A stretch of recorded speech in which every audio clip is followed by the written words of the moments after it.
Merci beaucoup. Je vous remercie de l'invitation. Ça me fait toujours plaisir de venir de ce côté-ci du Mont-Royal, puis retrouver mon alma mater. J'ai fait mon bac et puis ma maîtrise. J'ai fait mon doctorat à l'École pratique des hautes études à Paris. Mais l'Université de Montréal, c'est une maison que je connais très bien, où j'ai étudié, où j'ai travaillé aussi pendant 16 ans. Alors, aujourd'hui, ce que je pensais faire, si ça vous convient, je pensais d'abord vous donner 5-6 diapos sur ce que c'est la Bibliothèque de Concordia. Ensuite, les 4 initiatives, 4 projets qu'on a, programmes en lien avec le libre accès, et plus particulièrement, comme on l'a mentionné, les presses, mais aussi la résolution. Pour le libre accès, souvent, on me pose des questions sur cette résolution qui a été adoptée par le Sénat de Concordia. Il faut que je démarre cette affaire-là pour ne pas vous parler trop longtemps. Et puis, je vous ai aussi, si on a le temps, je vous ai mis des photos de la nouvelle bibliothèque, de la rénovation qu'on a faite, que je pourrais vous montrer si ça vous intéresse. Puis, on aura une période de questions. Là, on va essayer de se garder au moins 10 minutes, sinon 15 pour les questions à la fin. Ça vous convient? Allons-y. Alors, à Concordia, on a 3 sites. On a 2 bibliothèques et une grande salle de lecture. C'est l'édifice McConnell, où on a la bibliothèque Webster, qu'on vient tout juste de rénover. La bibliothèque Vanier au campus Loyola qui est dans Notre-Dame-de-Grâce, parce que Concordia, c'est une récente université, ça a été fondé en 1974 de la fusion de Sir George William University, une université du fondateur du YMCA, une université pour les travailleurs, une université de la seconde chance, une université urbaine. Et Loyola, donc avec la tradition des Jésuites, on a mis tout ce beau monde-là ensemble, puis on s'est appelé Concordia de la devise de Montréal. Concordia Salus, le salut par la concorde. Ça n'a rien à voir avec les universités catho Concordia qu'on trouve aux États-Unis beaucoup. Pas du tout. Alors, sur le campus Loyola, on a la bibliothèque Vanier qu'on s'apprête à rénover. On commence la planification dans quelques mois. Et la belle salle de lecture, c'est en fait la chapelle du couvent des Sœurs Grises qu'on a transformée en salle de lecture. Michael, tu as eu l'occasion de la visiter. On l'a inaugurée en 2015. Alors, c'est un espace classé, historique, patrimonial plutôt. Alors, les œuvres d'art, le maître-autel, tout doit rester. On a tout simplement ajouté le Wi-Fi, puis déposé nos belles tables et nos fauteuils, puis c'est devenu une belle salle de lecture que les étudiants apprécient énormément. La bibliothèque en chiffres. Alors, on a, là, je vous ai mis les données de 2015-2016 en regard de 2016-2017. Il y a environ 2 millions pour 2016-2017. Salut Vincent. Parce qu'on a eu un peu de soucis avec notre compteur de personnes pendant les rénovations. Alors, il y a des sections là, de l'année où on n'a pas de données du tout. Puis, en tout cas, le système a brisé un moment. Bon, on n'aime pas beaucoup la rénovation, mais les instruments, les appareils non plus. Alors, ça vous donne quand même une idée. On a eu presque 47 000 réservations de salles de travail en collaboration. Je vous les montrerai tout à l'heure. Le prêt d'ouvrage de documents audiovisuels en chute libre. Depuis les 20 dernières années, c'est pour l'ensemble des bibliothèques universitaires canadiennes, le prêt d'ouvrages imprimés, un petit peu audiovisuel, c'est une diminution de 60 %, ni plus ni moins. Alors, ce n'est pas là qu'est notre avenir, même si c'est extrêmement important de conserver nos collections imprimées et de continuer de les faire vivre. Prêt de manuels, recueil de textes. Alors, on a un programme à Concordia où on achète tous les textbooks, tous les manuels de tous les cours de premier cycle. Les recueils de textes également. C'est avec l'argent que les dons de 1 $ par crédit que les étudiants nous font qu'on offre ce service-là. Vous voyez les chiffres. On prête davantage de manuels et de recueils de textes qu'on prête des ouvrages. Puis, comme vous savez, les bibliothèques universitaires sont très, très, très réticentes à acheter des manuels. Mais regardez les chiffres. Oui? Est-ce que c'est des prêts comme à la réserve ou c'est des prêts pour 3 semaines? C'est la réserve. Mais nous n'avons pas une réserve derrière le comptoir. C'est une salle de réserve. C'est une salle qui est à peu près grande comme celle-ci. Et les ouvrages, les textbooks sont mis en le rayon ouvert et classés non pas par LC, mais par numéro de cours. Petite révolution pour les catalogueurs. Je vous le dis, ça leur a pris 3 semaines à décoller du plafond. Alors, mais on a réussi. Puis les étudiants adorent ça. Ils n'ont pas besoin d'aller dans le catalogue. Ils vont devant leur numéro de cours, BLT, c'est-tu encore ça, BLT 3800, puis les livres sont là, tout simplement. Manuel de cours, ressources numériques, ben là, hein, ça monte. Ça monte chaque année. Notre collection numérique est très, très utilisée de plus en plus. Téléchargement de réserve numérique, ça, c'est un nouveau service. Alors, on a acheté, le service s'appelle ARES. Et c'est pas juste là, des textes qui sont dans Moodle. Pour nous, c'est pas ça la réserve du tout, parce qu'il y a un contrôle du droit d'auteur qui doit être fait, puis aussi une organisation de ces collections-là pour faciliter le travail du prof, puis aussi de l'étudiant. Alors, on a ce logiciel qui permet au prof d'avoir sa banque de lecture obligatoire, puis il peut gérer ça d'un trimestre à l'autre, donc il n'a pas besoin de recommencer à zéro. Et puis, il peut même dire, bien, ces textes-là, je veux les faire sortir la semaine 1, ensuite les faire disparaître la semaine 3, vous voyez un peu là, puis il peut voir aussi si les étudiants les consultent ou pas. Alors, c'est un système qui fonctionne très bien, puis nous, on fait toute la gestion des droits d'auteur derrière. Alors là, c'est en constante augmentation, puis j'ai l'impression que ça va monter autour de 2 avant longtemps. Nombre de prêts d'ordinateurs portatifs et tablettes, on a une flotte d'environ 380 ordinateurs portatifs et autour de 250 tablettes. Les ordinateurs des prêts d'1 jour, les tablettes près de 3 jours. Ça commence à diminuer, le nombre de prêts d'ordinateurs. On a eu un plateau, là, puis là, ça commence à diminuer. Ça veut probablement dire quelque chose. Atelier de formation assez stable, puis le nombre de questions auxquelles on a répondu, c'est en augmentation parce qu'on a changé la localisation du comptoir. En fait, c'est un espace maintenant, en personne et en ligne.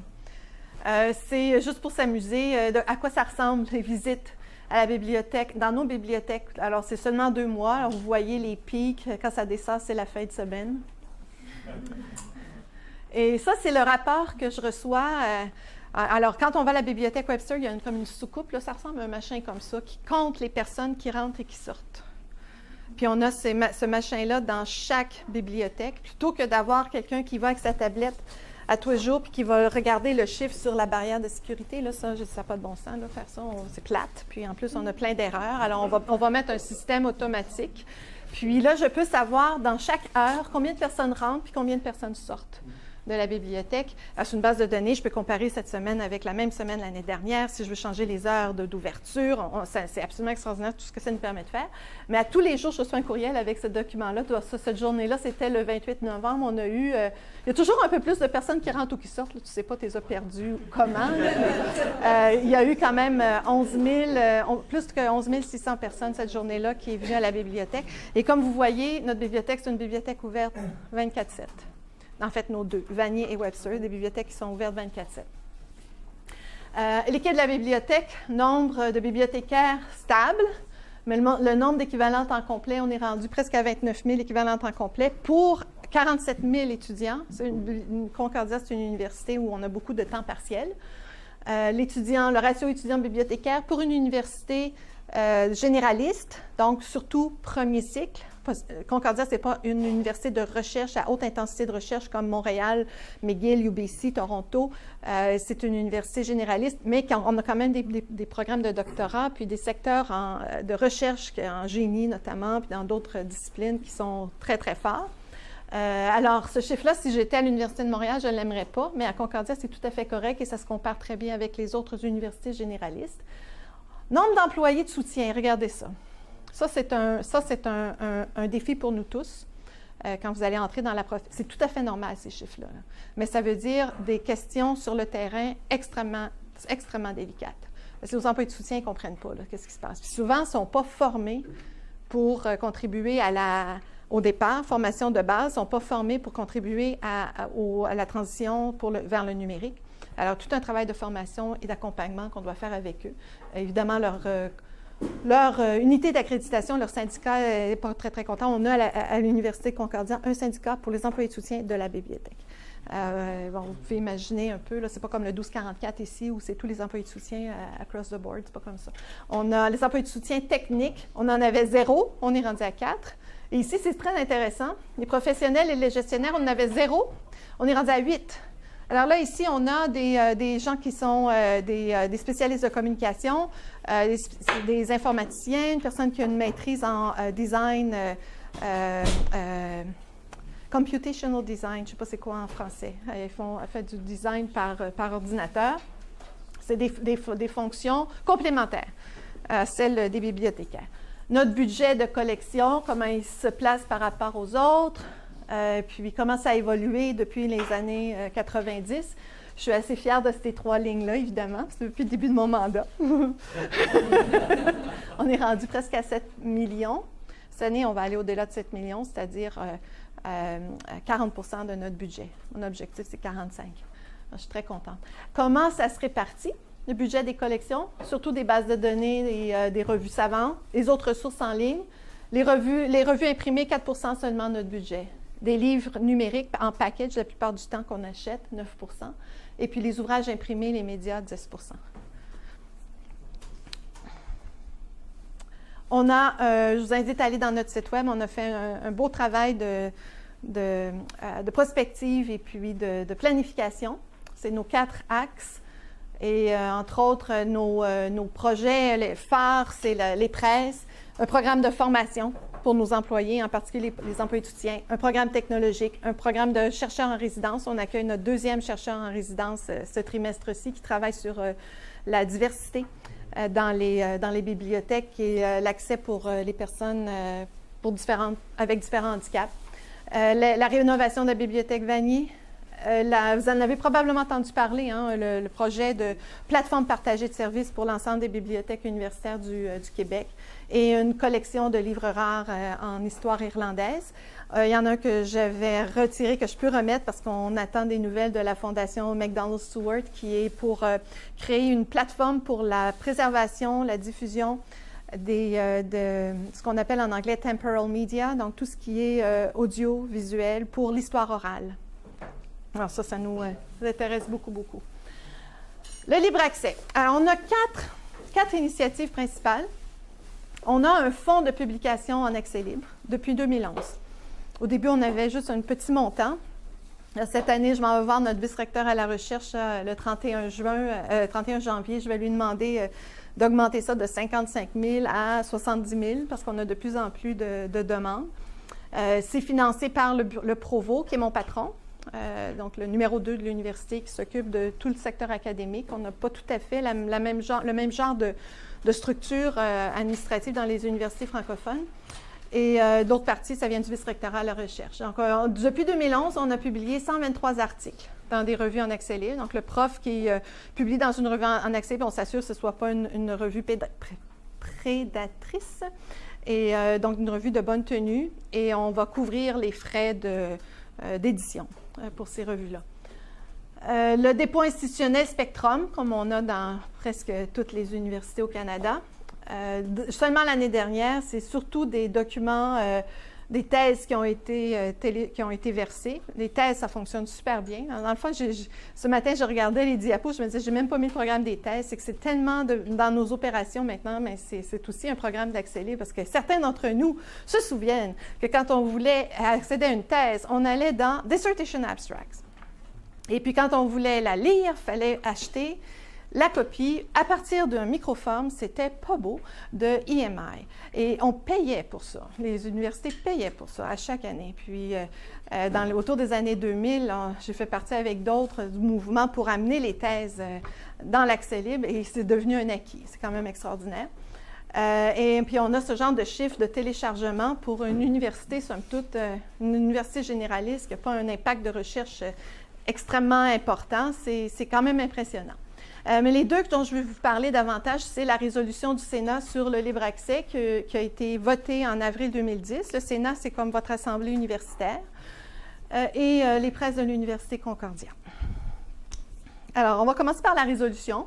Il n'y a rien de mieux que le texte pour parler d'une résolution, je trouvais. Donc, je vous ai mis en gras ce que je trouvais qu'étaient les points importants. Alors, l'accès libre, on définit l'accès libre. C'est de rendre disponibles les résultats de la recherche qui a été financée par des fonds publics sur le web. Donc, on commence le premier entendu en définissant ce que c'est.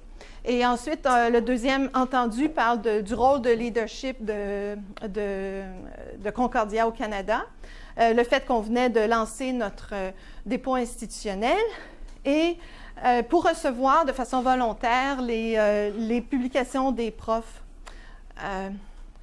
Et que cette demande-là, justement, à l'époque, la politique des 3 conseils n'était pas passée, mais déjà, on envisageait qu'il était pour avoir des demandes de la part des organismes subventionnaires pour déposer les publications dans des dépôts.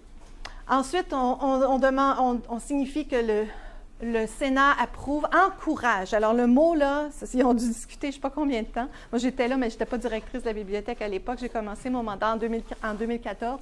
Alors, le verbe « encourager », ce n'est pas « demander », it's not request, c'est « encourage » les membres, les professeurs, de déposer une copie numérique de leur publication évaluée par les pairs. Mais dans le cas spécifique des articles qui ont été publiés dans des revues, on essaie par un autre point d'encourager encore davantage le dépôt des articles. Et on demande à ce que tous les profs déposent une copie numérique dans Spectrum. Évidemment, si l'éditeur ou des co-auteurs ne sont pas d'accord, ils ne seront pas tenus de le faire. Première encoche. Et le deuxième, le prof peut, sans préjudice, se retirer de cette... là, on a utilisé « requirement », mais en fait, c'est un encouragement. Hein? C'est comme s'ils avaient mis « requirement » en haut, puis ici, ils ne l'ont pas changé de cet encouragement.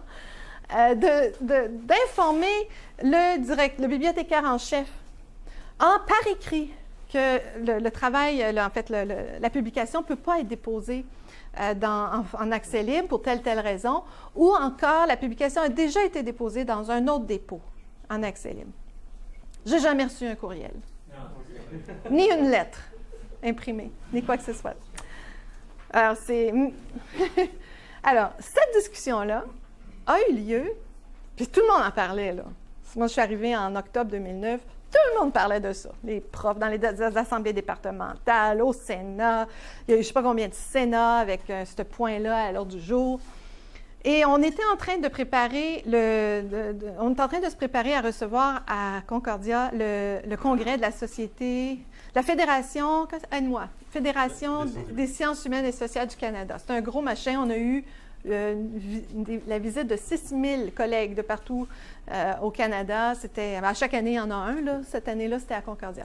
Et le directeur du comité du programme, Ron Rudin, un historien, avait dit à Gerald, à mon patron, Gerald Beasley, qui est maintenant à Cornell, on a un Canadien directeur de la bibliothèque de Cornell, ce qui est vraiment, on en est très fiers. Elle avait dit à Gerald, il faudrait bien garder quelque chose en souvenir du congrès. Puis ça pourrait être cette résolution sur l'accès libre, parce que c'était un des thèmes du congrès à l'époque. Alors c'est ça qui nous reste, c'est un souvenir du congrès, mais à la question, est-ce qu'une résolution permet de remplir un dépôt? Je répondrais absolument pas. Absolument pas. Pour les thèses, on le sait, c'est un processus qui est très bien rodé, puis ça fonctionne super bien. On a des chiffres de téléchargement extraordinaires avec la période de prescription pour les étudiants qui veulent publier ou peu importe. Ça marche super bien. Mais pour les articles de revue, non, on pourra en parler éventuellement si j'ai 2-3 idées pourquoi ça ne marche pas, mais une résolution de cette nature-là, c'est certain que ça peut... C'est pas ce qui fait que le dépôt va se remplir. Mais c'est certainement une occasion pour discuter du libre accès avec les membres de la communauté universitaire. Et pour cette raison-là, ça valait la peine. Ça valait vraiment la peine d'avoir ce discours-là. Puis ça a permis aussi aux gens de comprendre le rôle en transition de la bibliothèque sur le campus. Alors, c'est ce que je voulais vous dire sur la résolution. Puis maintenant, la prochaine section, c'est sur les presses. Alors, notre objectif, c'est de créer, en fait, on a créé une maison d'édition sans but lucratif qui est incorporée au fédéral. Donc, c'est une corporation à but non lucratif et qui va publier, parce qu'on est en cours de préparation de nos premiers ouvrages, en libre accès. Puis, on veut aussi que cette maison d'édition soit pérenne. On puisse s'autofinancer avec quand même une certaine contribution de l'université. Notre objectif aussi est de publier des ouvrages de qualité sous forme numérique et imprimée, mais d'abord et avant tout numérique. De bénéficier, encore une fois, du leadership dans le domaine du libre accès de Concordia, et de sa réputation en matière d'innovation. Quand je suis arrivée à Concordia en octobre 2009, je me souviendrai toujours comment en 2 semaines, j'ai compris là, que tout était possible dans cette université-là. On parle souvent qu'on va parler de Concordia, on va parler d'innovation, c'est le mot qu'on va entendre. C'est vrai, c'est pas des blagues, là. C'est vraiment le cas. C'est une université où on a accès facilement aussi au vice-recteur, au recteur. Et quand on arrive avec ce projet fou de faire une maison d'édition, une presse universitaire alors qu'il s'enferme à chaque année, et en plus on le fait en accès libre, le président m'a dit, comme Guylaine, c'est une idée fabuleuse, comment je peux faire pour t'aider? Puis, si je peux vous parler de la rénovation de la bibliothèque, c'était pareil. Puis là, maintenant, la stratégie numérique pour l'ensemble de l'université, c'est une université vraiment qui nous fait pousser des ailes puis qui nous envoie du vent pour que ça aille plus vite encore derrière. Je pense que c'est le fait qu'on soit très jeune, cette avidité à grossir puis à se développer, alors qu'il y a plein d'autres choses intéressantes aux grandes universités comme celle-ci et McGill qui sont beaucoup plus ancrées dans l'histoire. On n'a pas ce poids-là dans une université comme Concordia, on n'a pas le poids de l'histoire du tout, ni dans les processus, ni dans les politiques, ni dans la culture à l'interne. Et on est aussi très intéressé à contribuer à l'évolution du livre universitaire et de l'édition savante. Ceci étant dit, de manière à établir notre réputation dans les premières années, on va publier des ouvrages très classiques, des ouvrages extrêmement solides au plan scientifique, mais des ouvrages qui sont beaux, mais qui sont aussi... en fait, c'est pas là que vous allez remarquer des innovations extravagantes sur le format et la matérialité du livre, que ce soit numérique ou imprimé. Dans quelques années, on pourra développer de ce côté-là. Notre programme d'édition, donc, on publie des ouvrages évalués par les pairs dans une variété de disciplines. Livres numériques disponibles en accès libre. Tout ce qu'on va publier va être disponible en accès libre, mais on va aussi, selon les titres, publier sous forme imprimée et mettre ces livres-là dans le circuit pour générer davantage de revenus, pour nous permettre de publier davantage de livres en libre accès, vous voyez. Tant qu'il y aura un marché pour le livre imprimé, on va en imprimer. Puis quand ce sera plus possible, mais on est convaincu. Le format premier, là, on est convaincu que le numérique, celui-là, évidemment, ça va rester, mais l'imprimé, combien de temps encore on va publier, on ne sait pas.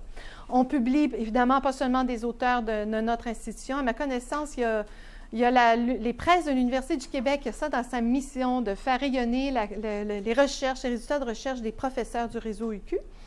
Ils publient quand même des auteurs à l'extérieur du réseau UQ.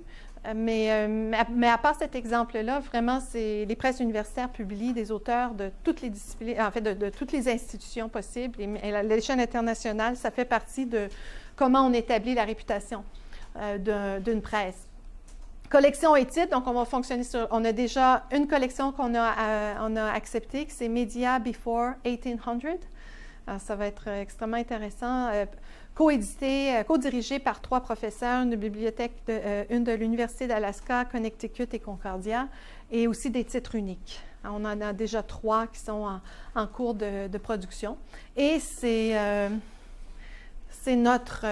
on est dans l'an 1, c'est notre programme pour les 5 prochaines années pour arriver à une vitesse de croisière d'environ 10 titres. On peut peut-être monter un petit peu selon le nombre de titres qu'on aura. Et la structure, bon, alors ce projet, cette corporation est un joint venture, un projet collaboratif entre le Provost et le vice-recteur, vice-président de la recherche et des études supérieures. Alors, je me rapporte comme directrice bibliothécaire en chef, je me rapporte à ces 2 personnes-là pour ce projet-là. C'est moi qui suis la présidente du conseil d'administration. Ces 2 messieurs font partie du conseil d'administration, mais c'est moi qui en suis la présidente. Et on a un comité éditorial qui est composé de professeurs de différentes facultés de l'université et qui est présidé par Jason Camlott, un des professeurs, un collègue de Michael. Et éditeur en chef, c'est un bibliothécaire de Concordia, Jeffrey Little, qui avait déjà une expérience en édition. On était les 2 seuls bibliothécaires qui avaient une expérience en édition dans cette bibliothèque. Et Jeffrey était très intéressé à démarrer les presses et commencer les premières années. Ça va très bien. Ensuite, on a nos directeurs de collection, pardon. On a une personne, une assistante à la production et à l'édition qu'on vient d'embaucher. au mois de janvier. Et on aimerait travailler avec des étudiants, des cycles supérieurs aussi. On pense qu'il y a un espace dans les presses pour impliquer les étudiants des cycles supérieurs. Et on est en lien avec une liste de fournisseurs de services pour la préparation des fichiers. Alors, c'est ce qu'on va voir dans un moment. On a gardé à l'interne tout ce qui est éditorial, tout ce qui est intellectuel. Le programme éditorial, l'acquisition de manuscrits, la coordination de l'évaluation, le travail avec les auteurs, tout ça, on garde ça à l'interne. Et la diffusion, on va diffuser dans notre site web nos ouvrages en format PDF, mais ce n'est pas une super plateforme de diffusion, c'est juste pour avoir une présence, parce que la vraie diffusion va se passer ici. Alors, on est en lien avec le projet Muse Open. Ils ont obtenu une subvention, je pense que c'est de Mellon Foundation, pour créer une plateforme de diffusion d'ouvrages en accès libre. Alors, on sera une des premières maisons d'édition à diffuser nos ouvrages à partir de la plateforme Open Muse. Quand on a pensé à Érudit en 96-97, on ne s'est même pas demandé où on pourrait diffuser nos revues. Il y en avait quasiment pas de plateforme. Il y avait Project Muse, il y avait Highwire Press. En Europe, il y en avait 0. On a fait la plateforme de diffusion. On s'est aussi occupé de la production. Aujourd'hui, quand on fait une maison d'édition d'ouvrages, que ce soit des revues ou des ouvrages, il y en a des plateformes là, où il y a beaucoup de trafic. Ce n'est pas la peine de s'en faire une pour nous. Alors, on va envoyer nos livres là, puis peut-être dans d'autres plateformes aussi. Impression, vente, marketing des ouvrages imprimés, ça aussi, on travaille avec, on travaille avec UBC Press. On a signé un contrat avec eux. C'est eux qui vont s'occuper de notre distribution en librairie, de la vente. Alors, ils vont nous envoyer un chèque par mois, puis ils vont s'occuper de tout le reste. Et la mise en page, le design des couvertures, la maquette intérieure des livres, préparation des fichiers numériques, création des métadonnées, tout ça, ça va être fait aussi en impartition. Ce n'est pas un modèle révolutionnaire, c'est comme ça que la plupart des maisons d'édition fonctionnent. On fait juste l'adapter à notre cas. Le modèle économique, on l'a fait sur 5 ans pour le faire approuver parce que ce projet-là est allé jusqu'au président et ses vice-présidents pour son adoption. Ça a été présenté au conseil d'administration pour information. Alors, ce qu'on leur a vendu, c'est un modèle sur 5 ans pour faire nos preuves, autant au plan éditorial que financier. On a l'immense bonheur d'avoir un donateur dans la fondation de la famille Burks absolument incroyable. Ils nous soutiennent beaucoup, beaucoup et ils croient en la valeur de l'accès libre. Et quand on a lancé les presses au mois d'octobre 2016, c'est fascinant de voir Jonathan Burks, le président de la fondation, parler libre accès couramment, en français et en anglais d'ailleurs, aux gens qui étaient là, à la centaine de personnes qui étaient là pour célébrer avec nous. Ils comprennent vraiment ce que ça veut dire, puis comment on peut contribuer à changer le monde, là, à travailler pour la diffusion des connaissances. Ils sont vraiment absolument extraordinaires. Alors, on a eu un premier 100 000 $ de leur part pour démarrer. Il y a quelques mois, on a confirmé 250 000 $ additionnels et on a reçu 100 000 $ de Brian et Caroline Naismith. Donc, on est correct pour les 5 prochaines années. On peut publier à peu près tout ce qu'on veut. Les frais fixes sont assumés par l'Université Concordia et les frais de production et de diffusion, c'est ce qui est couvert par l'argent des donateurs. Donc, on utilise l'argent des donateurs pour produire des livres et puis pour la partie plus administrative, c'est l'Université Concordia qui l'assume. Pour le moment, c'est ça qui est notre modèle. Mais bien sûr, après quelques années, nous serons admissibles pour les programmes de subvention, que ce soit le PEAS de la Fédération canadienne des sciences humaines et sociales ou le Fonds du livre du Canada, peut-être même la SODEC ici. On publie en français et en anglais.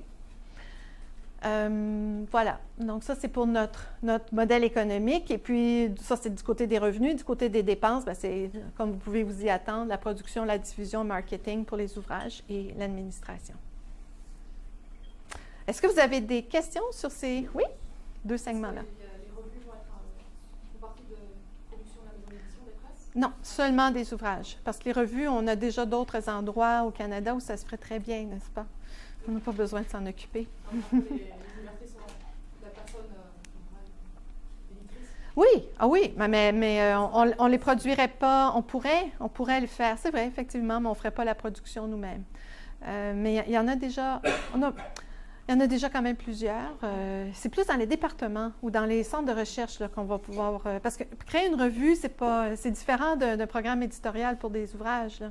Créer une revue, c'est parce qu'on a une école, il y a une école autour de ça, un centre de recherche, un nouveau paradigme qui se développe, un nouveau groupe, un nouveau réseau à l'échelle internationale, puis on veut porter...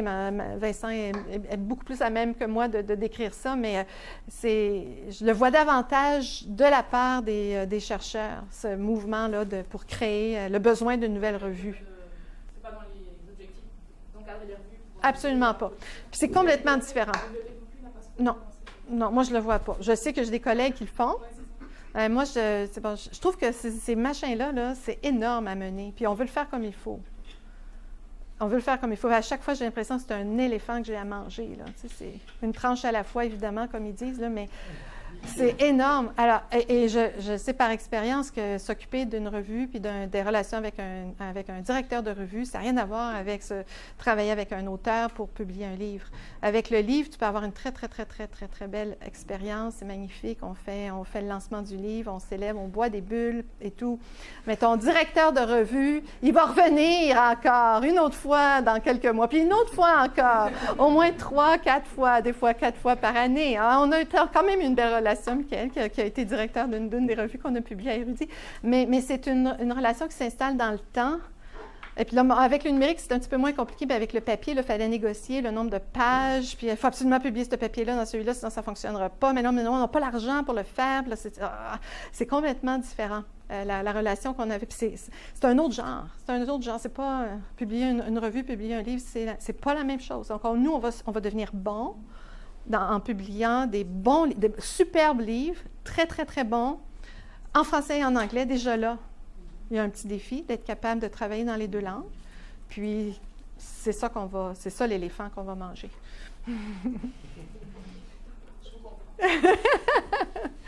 Oui. Est-ce que les membres du comité académique vont participer à l'édition du livre? Vous avez des experts qui font partie d'une sorte de comité. Le comité éditorial. Est-ce qu'eux-mêmes vont mettre la main à la pâte Non. dans l'édition? Non, ce sont des profs. Leur temps est très précieux. On veut qu'ils passent du temps à lire, à écrire, à enseigner, faire de la recherche. Ils viennent quand même, après avoir lu les manuscrits qu'on reçoit, les projets de livres qu'on reçoit.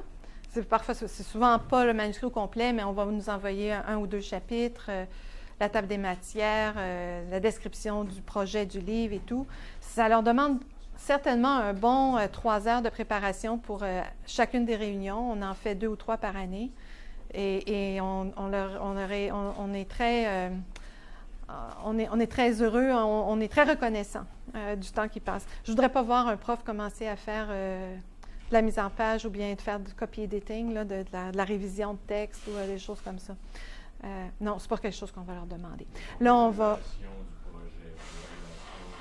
Ils vont faire l'évaluation. Alors, leur rôle, c'est de dire, est-ce que ces projets-là nous semblent assez solides pour qu'on les envoie en lecture chez des spécialistes, des profs qui sont spécialistes de ce sujet-là. Et avec l'expérience qu'on a autour de la table, on a plusieurs champs disciplinaires représentés. Et puis, il y a des bibliothécaires aussi. On est 2 bibliothécaires autour de la table. On a assez, je pense qu'on a assez de connaissances autour de la table ensemble pour dire, ce projet-là, ça vaut la peine de demander à un évaluateur de prendre le temps de le lire puis de nous dire ce qu'ils en pensent. Alors, c'est ça. Et puis, l'autre rôle aussi, c'est d'écrire la politique éditoriale. C'est quoi qu'on publie aux presses de l'Université Concordia? Là, on a un projet qui est assez intéressant. Maintenant, comment ça va se réaliser avec les livres qu'on va publier? Et puis, ça va être mouvant. Alors, on leur demande conseil. On leur demande conseil aussi sur toute autre chose, là, évidemment. Puis, leur rôle se termine également à lever des auteurs potentiels. Alors, je suis allée à l'Université de Toronto, dans tel département. Ils ont entendu parler d'une presse, sont intéressés. Alors, Jeffrey va aller faire un atelier avec eux la prochaine occasion qu'il va passer à Toronto. Il va mettre ça dans son circuit, par exemple. C'est très différent. Et on passe quand même assez de temps à Jeffrey a organisé des brown bags comme aujourd'hui, des conférences médias avec les autres bibliothécaires pour leur expliquer c'est quoi son travail. C'est très, très, très différent du rôle traditionnel de bibliothécaire. D'autres questions avant qu'on regarde mes photos? Oui? Est-ce que vous avez déjà une idée pour la production numérique des livres? Ça va être produit en XML ou juste en PDF? Alors là, on va voir, ça va dépendre beaucoup de ce que Project Muse Open va demander comme spécification technique. On n'a pas encore la version finale de leur travail, mais de ce que je comprends, c'est qu'ils veulent aller au-delà du PDF. Donc, s'ils vont au-delà du PDF, nécessairement, ils vont faire du XML. Alors, je suis très contente que ce soit ce projet-là techniquement, qu'ils aient eu envie de porter. Mais à ce point-ci, nous, là c'est différent parce que quand on travaillait au sein d'Érudit, on avait à cœur de faire avancer l'édition numérique puis travailler avec des normes comme XML. Mais dans ce cas-ci, c'est un petit peu différent. Là, on est l'éditeur, donc on va mettre nos livres partout où on peut les mettre, dans le format que les plateformes de diffusion vont nous demander pour qu'il y ait le maximum de lecteurs pour les ouvrages qu'on publie. C'est un petit peu différent. Juste sur Project Muse? Non, parce que la diffusion en numérique, c'est une des caractéristiques. C'est non exclusif. C'est super important. Jamais signer l'exclusivité dans le numérique. Je vous montre les photos de la nouvelle bibliothèque. On avait 16 000 étudiants en 92 quand la bibliothèque Webster a été inaugurée.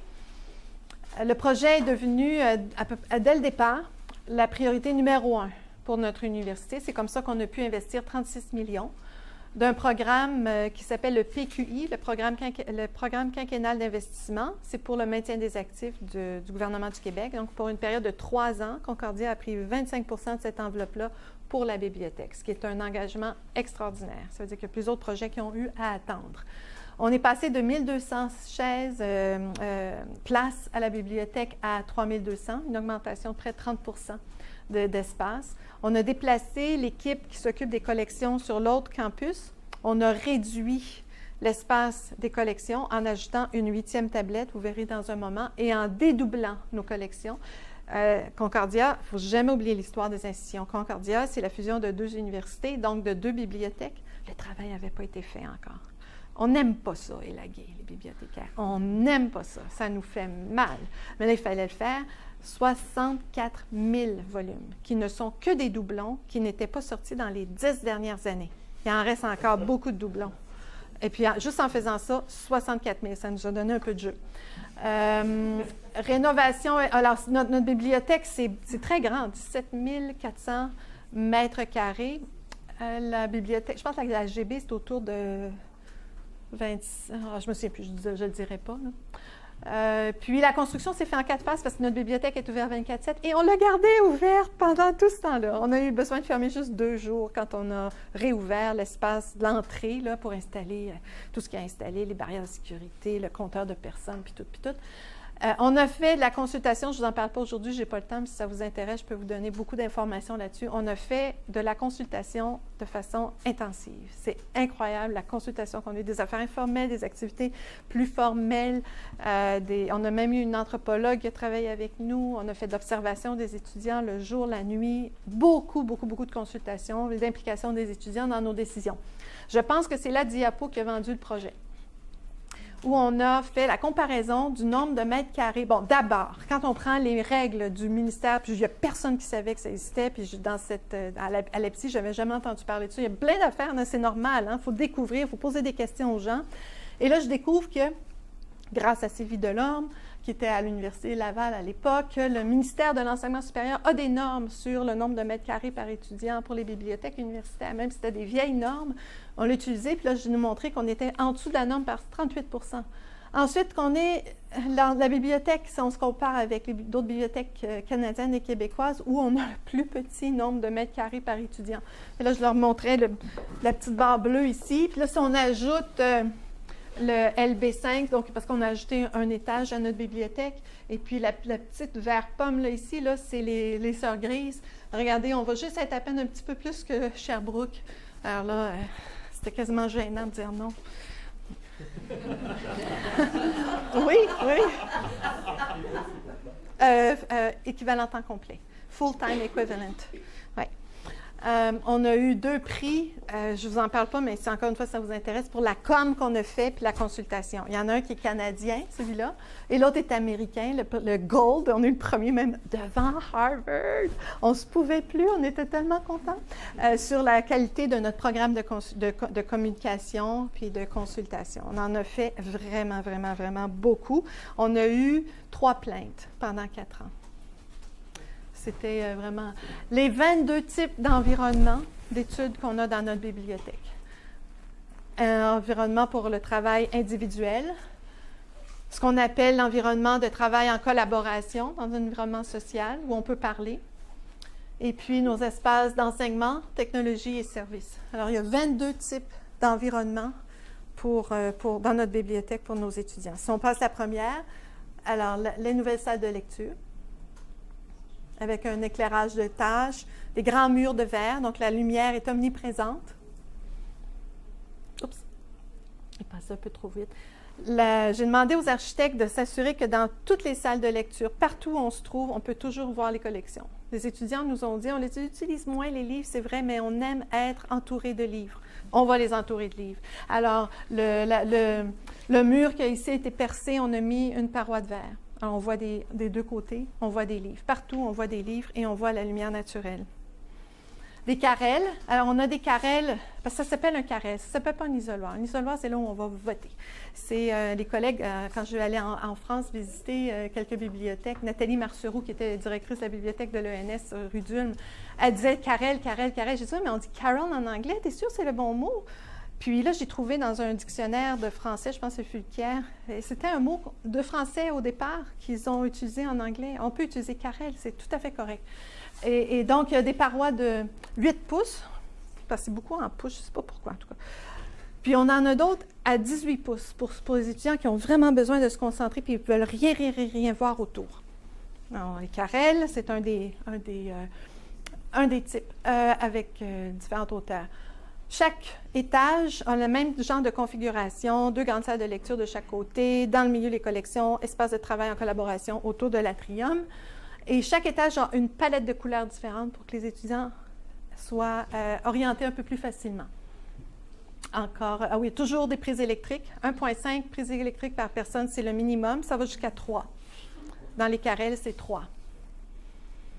On met les ordinateurs dans les salles de lecture silencieuses parce que quand vous êtes à l'ordinateur dans un carrefour, vous ne parlez pas, vous êtes en train de travailler. Alors là, les gens nous disaient, ça me dérange autour, ça bouge, ça parle. On met les ordinateurs dans les salles de lecture silencieuses. Ça fonctionne super bien. Ça, on se demandait si c'était pour marcher, mais ça a marché. D'espace pour les étudiants des cycles supérieurs pour écrire leur thèse. Donc, c'est un espace qui est accessible seulement avec la carte pour tous les étudiants des cycles supérieurs avec un petit espace lounge et puis un espace avec des casiers. Ils peuvent aussi mettre les livres, nous demander les livres qu'ils veulent avoir dans cette pièce-là, on leur apporte. Puis on prête techniquement, là, on prête les livres à la tablette. On ne le prête pas à la personne, puis on ne les désensibilise pas. Ils restent dans la bibliothèque. Les espaces d'apprentissage dans un environnement social. Alors là, on peut parler. On peut parler partout, en fait, sauf dans les salles de lecture. C'est ça qui est notre règle.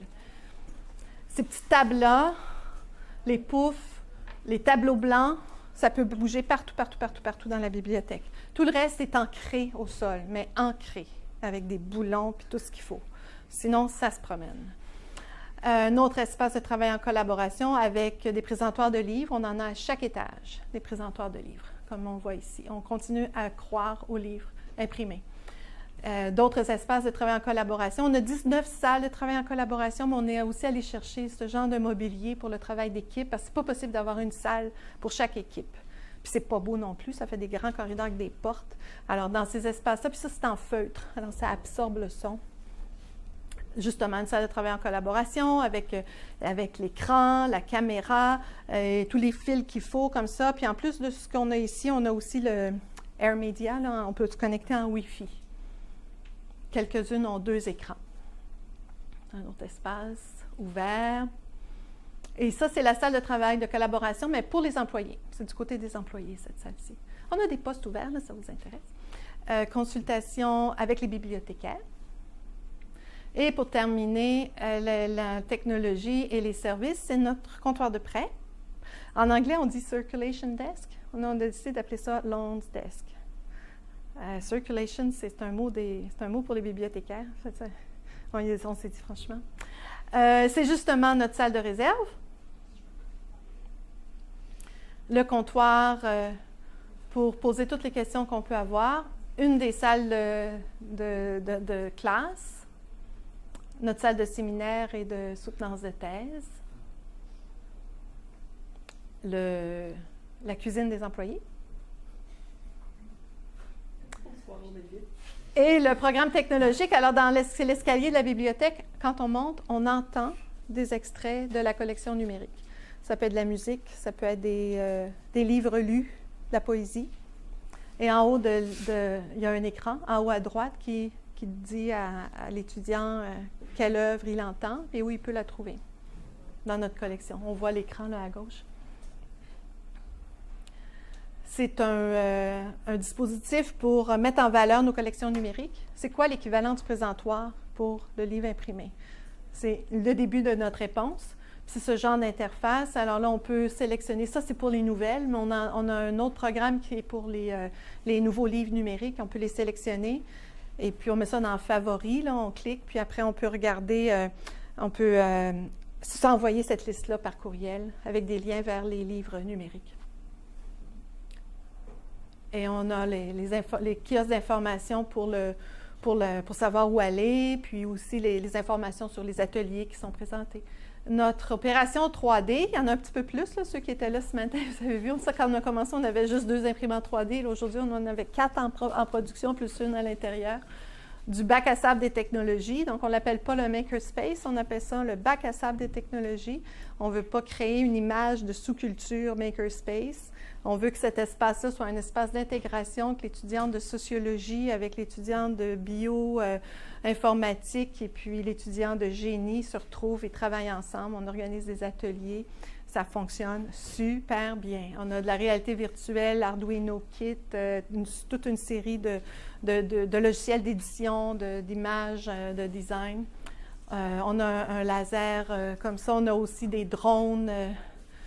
On a pas mal de choses là-dedans, puis ça marche un maximum.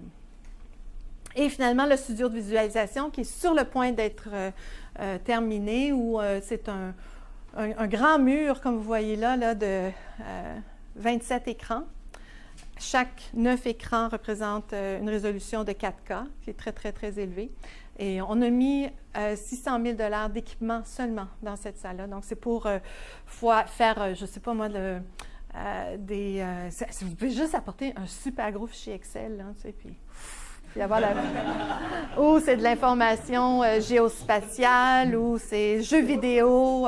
On a demandé à des étudiants de créer une œuvre d'art pour montrer les capacités de cet équipement-là qu'on va révéler, qu'on va inaugurer avec la célébration de la fin des travaux. Vous allez d'ailleurs tous être invités, tous les étudiants en bibliothéconomie à Montréal, le 23 mars, c'est un vendredi, de 11h à midi. Alors, ça va être la journée où on va révéler cette œuvre d'art. Et voici nos rayonnages. Donc, vous voyez, il y en a 1, 2, 3, 4, 5, 6, 7. Avant, on s'arrêtait à 7. On a enlevé le faux plafond qui nous a permis d'ajouter, puis ça a diminué les coûts en plus, ça a permis d'ajouter une tablette. Et on a évidemment on ne les voit pas sur la photo, mais on a des escaliers mobiles là, pour se promener, là, parce que la 8e tablette, là, c'est impossible d'y arriver. Et ça ressemble, c'est à ça que ça ressemble, une forêt de poteaux. De rayonnage. C'est très rare, hein? Je voulais vous la montrer. C'est très rare qu'on voit ça. Hein? C'est très amusant avec les lignes. Là, je l'ai pris comme ça, mais quand on marche, on voit les lignes bouger. Là, moi, je suis un petit peu old-fashioned, je l'avoue, je m'en confesse, mais je mets des livres d'art quand on ouvre. On avait 4 phases dans ce projet-là. À chaque phase, j'ai fait un party, parce que j'aime faire des parties. Puis on mettait un livre d'art, puis les étudiants nous écrivaient des mots, puis ils trouvaient ça bien drôle aussi d'écrire, avec un crayon dans un cahier. Mais regardez ce qu'elle a écrit. Je pense que c'est une fille. You are just too amazing. I want my kids and future kids of my kids to study here. C'est ça, c'est cute. Puis après ça, elle écrit I love coming to school now. Moi, quand j'ai lu ça, là, je pouvais m'en aller à la maison, ma journée était faite. C'est quand même incroyable, hein? Un projet comme ça, vous allez me demander qu'est-ce que ça veut dire. Est-ce qu'on est préparé à faire un projet comme ça? Non, on n'est jamais préparé. Il y a tellement de personnes autour de nous. Il faut avoir une vision claire de ce qu'on veut faire, comment on veut transformer notre bibliothèque, comment on veut mieux servir nos étudiants. Mais aussi, il faut s'occuper des petits détails. C'est qui la première personne qui va voir le problème? Pardon? Non, non, dans ça. Juste pour vous donner une illustration du problème. Regardez la première lettre. Le Q, ils l'ont mis dans l'autre sens. J'ai demandé à l'ouvrier à quelle école primaire t'es allé, toi, coudonc? en faisant des blagues, là, hein, c'est sûr. Mais puis ça, j'en ai une liste comme ça, là. Il faut suivre tout. Il faut tout suivre. Puis à chaque décision aussi réaligner avec la vision puis les valeurs de la bibliothèque. Un espace neutre. On ne met pas des citations d'auteurs sur les parois de verre. Non, on ne fait pas ça dans une bibliothèque. Pourquoi? Je vais t'expliquer pourquoi. Ça va prendre du temps, là, mais je ne changerai pas d'idée. Non, toi, l'architecte, star, architecte, non, tu ne me feras pas changer d'idée. Et alors, c'est beaucoup de discussions comme ça, jusque dans des tout petits détails, et puis travailler avec toute l'équipe pour savoir dans quelle direction on s'en va. Alors voilà. Autre question? Est-ce qu'il y a un programme de bibliothécaire pour être à l'Université Concordia? C'est un programme? Ouais, On a des postes ouverts. Non, c'est parce que vous nous vendez ça, puis ça a l'air incroyable. On est tous à l'Université de Montréal parce qu'il y a juste le poste, il y a juste un programme. Ah, OK, je comprends. Pour devenir bibliothécaire. Mais je pense que Montréal est la seule ville au Canada où on a 2 programmes, McGill et Montréal. Parce que peut-être qu'on pourrait en faire trop de bibliothécaires. Vous êtes invité à me visiter quand vous voulez. Moi, j'ai vu l'ancienne version pour l'avoir fréquentée. Ah oui. C'est spectaculaire comme méthode. On l'appelait The Webster Library Transformation Project. Mais c'est plus du tout la même chose. Fantastique.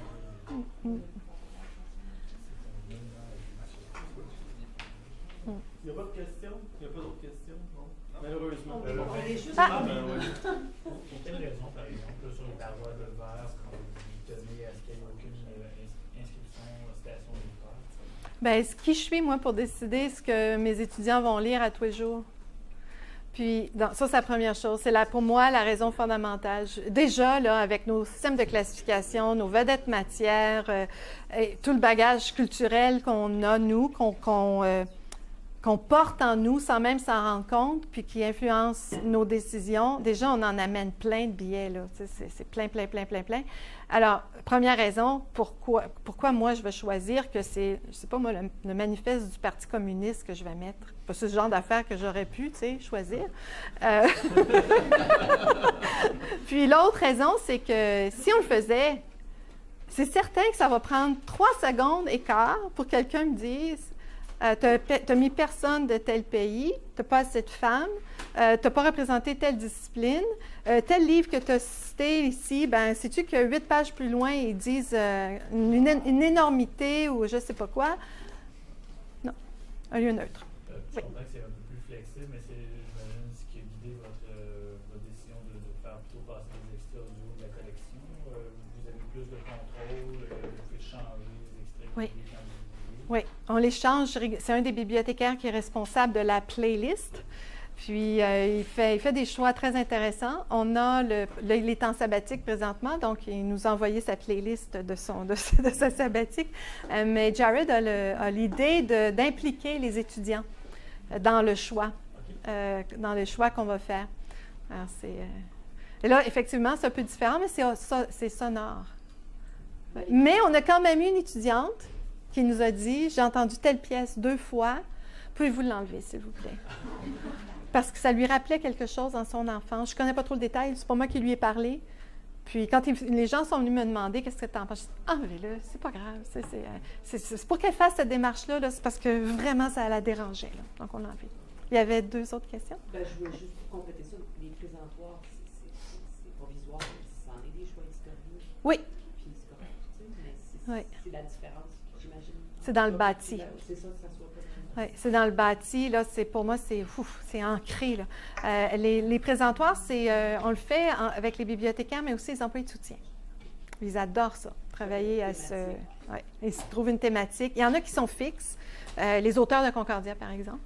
Et il y en a d'autres, par exemple, je ne sais pas moi, c'est l'anniversaire de Shakespeare, on va peut-être le garder pendant tout le trimestre. Et c'est pas une exposition, ils prennent les livres puis ils les empruntent, là.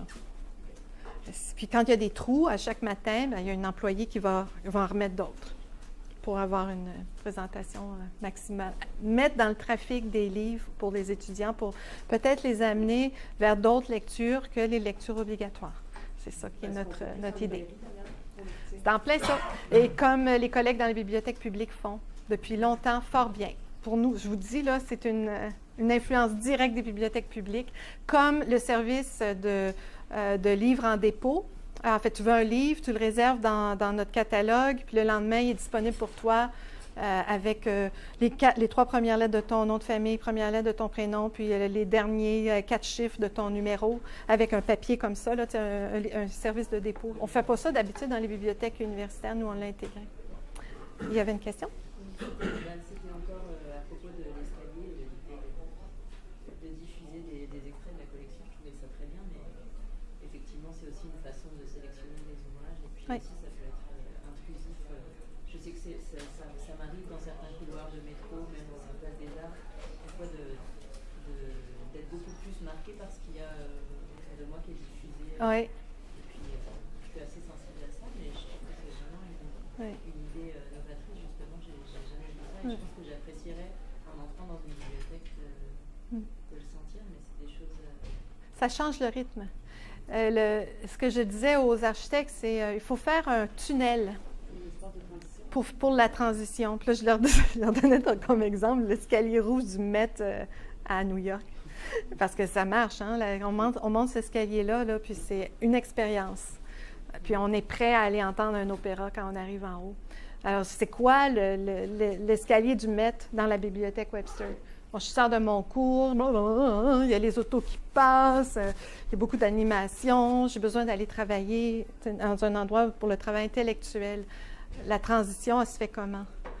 Alors là, ça veut dire que tout autour, là, ils ont fait un travail acoustique. On a un acousticien qui a travaillé au projet. Puis il y a des panneaux, je me suis battue pour ça. Puis là, la musique est là, mais c'est pas. Moi, je trouve que c'est pas agressant. J'avais peur que ce soit agressant, ça l'est pas. Alors, on a fait. Je pense que le travail était bien fait. Comment vous avez fait pour à peu près tripler le nombre de places assises? Vous avez dû peut-être libérer de l'espace, mais est-ce que vous avez rendu l'espace d'assises plus efficace qu'avant? On a fait 3 choses. On a déplacé une équipe de 30 personnes sur l'autre campus. Ça, j'ai dit ça en une semaine, là, mais c'était toute une opération dans un environnement syndiqué, puis on a fait ça. Donc ça a libéré la moitié d'un étage. On a gagné un étage de plus, c'est où était le département des sciences de l'éducation. C'est devenu, on a agrandi notre bibliothèque. Et puis la troisième, on a réduit l'empreinte des collections en élaguant seulement les doublons et en ajoutant une tablette. Ensuite, on a adopté dans le design de l'espace le concept de la grande salle de lecture. Il n'y en avait pas avant, de grande salle de lecture. Là, on en a 9 grandes salles de lecture, comme la salle de lecture du début du milieu du 19e. Là. On est revenu à ça, parce que même si, à l'époque, c'était un petit peu subversif. Hein. À l'époque, vous voyez sûrement dans la littérature, les gens parlent d'espace ouvert, où on peut bouger le mobilier un peu partout, où on peut parler. Moi, c'est pas ça que les étudiants me disaient. À Concordia, c'est pas ça qu'ils me disaient. Ils me disaient, on veut avoir du silence, puis on n'a pas assez de place. C'était les 2 problèmes qui sortaient le plus, dans l'EPQUA, dans toutes les consultations qu'on faisait. Alors, il ne faut pas chercher midi à 14 heures. Les belles expériences qu'on a de travail en solo, tout en étant dans un espace où on sent un sens de la communauté, parce qu'on est plusieurs à faire la même chose, c'est dans les grandes salles de lecture, silencieuses. Alors, on a ramené ça dans notre bibliothèque, évidemment. Là. Mais là, on est allé quand même avec, pas 46 pouces de large, avec 42 pouces. 46 pouces de large, c'est aux Sœurs Grises. Là, j'ai 42 pouces par place. C'est quand même assez grand, là. Parce que là, vous venez avec un ordinateur, puis il y a toujours de la documentation autour. Il y a souvent un téléphone ou une tablette. On fait beaucoup d'observations, puis on voit l'espace que les étudiants ont besoin. Puis, ce n'est pas 18 pouces de profondeur, c'est 24 pouces. Alors, ce n'est pas sur la place, l'expérience de la personne, de l'étudiant assis qu'on a rogné, c'est sur les autres éléments. Le plus gros impact, ça a été évidemment d'ajouter un étage et de relocaliser 30 personnes. Pas d'autres questions? Donc, je vous remercie. Merci à vous de votre accueil.